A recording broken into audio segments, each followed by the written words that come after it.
आप देख रहे हैं हेडलाइंस 24 में आपके साथ शहाना खान। सबसे पहले आज की हेडलाइंस। 4 साल में पहली बार डिप्टी सीएम मौर्य के घर पहुंचे योगी आदित्यनाथ। उत्तर प्रदेश और असम में 2 चाइल्ड पॉलिसी को सरकारी योजनाओं से जोड़ा जाएगा। मोदी के आंसू और मुस्लिमों में वैक्सीन पर भ्रम को लेकर प्रेस कॉन्फ्रेंस में क्या बोले राहुल गांधी। एलोपैथी के खिलाफ कमेंट मामले में सुप्रीम कोर्ट पहुंचे रामदेव। फ्रॉड के आरोपियों विजय माल्या, नीरव मोदी, मेहुल चौकसी की 9,371 करोड़ की संपत्ति सरकारी बैंकों को स्थानांतरित। शिया वक्फ बोर्ड के पूर्व अध्यक्ष वसीम रिजवी पर उनके ड्राइवर की पत्नी ने रेप और ब्लैकमेल करने का आरोप लगाया। आज उसने इलाके के सादतगंज थाने पहुंचकर वसीम रिजवी के खिलाफ एफआईआर दर्ज कराने के लिए तहरीर दी। भारत में पिछले 50 दिन में संक्रमण के 1 करोड़ मामले बढ़े हैं। इसमें से 50 लाख मामले पिछले 36 दिन में सामने आए। कोरोना से मौत के मामले में भी भारत अमेरिका के बाद दूसरे स्थान पर पहुंच गया है। कोरोना वायरस के नए डेल्टा प्लस वेरिएंट को केंद्र सरकार ने वेरिएंट ऑफ कंसर्न यानी चिंताजनक घोषित कर दिया है।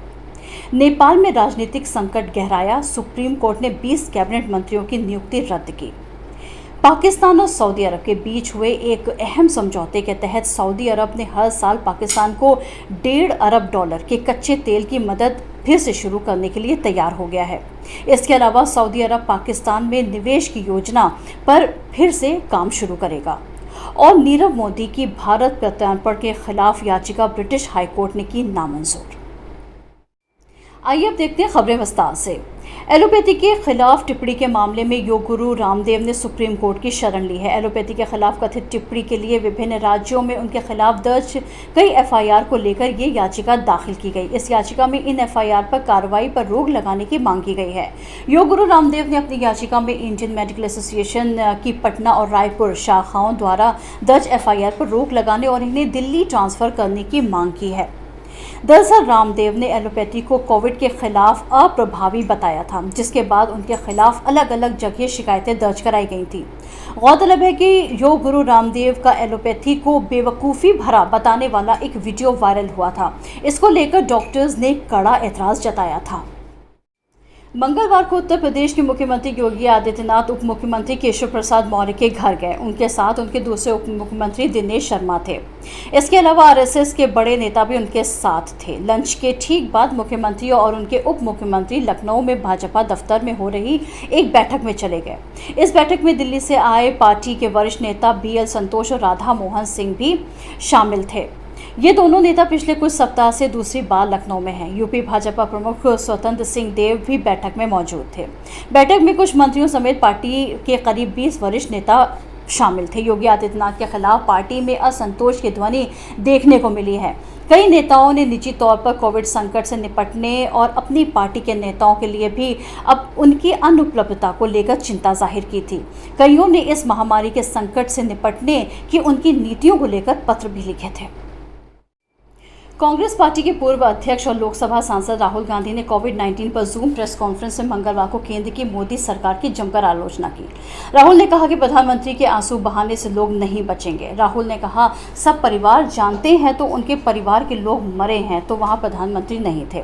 प्रधानमंत्री के आंसू ने उन्हें नहीं बचाया था। प्रधानमंत्री ने ऑक्सीजन की जरूरत को गंभीरता से नहीं लिया। प्रधानमंत्री की प्राथमिकता तब चुनाव था, लेकिन लोग मर रहे थे। राहुल गांधी ने कहा कि निजी अस्पतालों में पैसे से वैक्सीन लगाई जा रही है, लेकिन दुनिया के बाकी देशों में बिना पैसे की वैक्सीन लगाई जा रही है। राहुल ने कहा कि प्रधानमंत्री की मार्केटिंग का नतीजा पूरी दुनिया ने देखा है। कांग्रेस नेता ने कहा कि कोविड के खिलाफ जंग में जीत की घोषणा करने में जल्दबाजी करने का कोई मतलब नहीं है। राहुल ने कहा कि मैं पिछले 1.5 साल से कह रहा हूं कि कोविड देश को बहुत बड़ा नुकसान पहुंचाएगा। कोविड को लेकर केवल मैं सरकार को आगाह नहीं कर रहा था, बल्कि कई लोग कर रहे थे। वैक्सीन की दूसरी डोज में देरी राजनीतिक वजह थी। वैक्सीन की कमी है, इसलिए देरी की जा रही है। प्रधानमंत्री को ये समझना है कि कोई राजनीतिक लड़ाई नहीं है, ये वायरस के खिलाफ लड़ाई है और पूरा हिंदुस्तान इसके साथ खड़ा है। राहुल गांधी ने कहा कि वैक्सीन के नतीजों की जांच होनी चाहिए। केंद्र सरकार लोगों से ही टैक्स ले रही है और अगर आज लोगों की जरूरत है तो वो हाथ खड़े कर रहे हैं। जिन्होंने अपने परिवारों को खोया है उन्हें मदद की जरूरत है। मुस्लिम और महिलाओं के बीच वैक्सीन को लेकर उहापोह की स्थिति के सवाल पर राहुल गांधी ने कहा कि अगर स्पष्टता से उन्हें समझाया जाए तो इसे आराम से ठीक किया जा सकता है। राहुल ने कहा कि जागरूकता अभियान चलाना चाहिए। राहुल ने इस प्रेस कॉन्फ्रेंस में एक सवाल पूछा गया था कि मुस्लिम और महिलाओं के बीच वैक्सीन को लेकर कई तरह के भ्रम हैं। राहुल गांधी ने कहा कि जब कोरोना की तीसरी लहर आए तो दूसरी लहर की दिक्कतें ना हो ताकि हजारों की जान बचाई जा सके। सरकार को किसी भी राज्य को कोविड के खिलाफ लड़ाई में बीजेपी और कांग्रेस शासित राज्य के रूप में नहीं देखना चाहिए। ब्रिटेन में हाई कोर्ट ने भारत में हजारों करोड़ रुपए की घोटाले के बाद फरार हीरा कारोबारी नीरव मोदी के भारत प्रत्यर्पण के खिलाफ याचिका नामंजूर कर दी है। नीरव मोदी पंजाब नेशनल बैंक से 13,500 करोड़ रुपए की धोखाधड़ी और मनी लॉन्ड्रिंग केस के आरोपी हैं।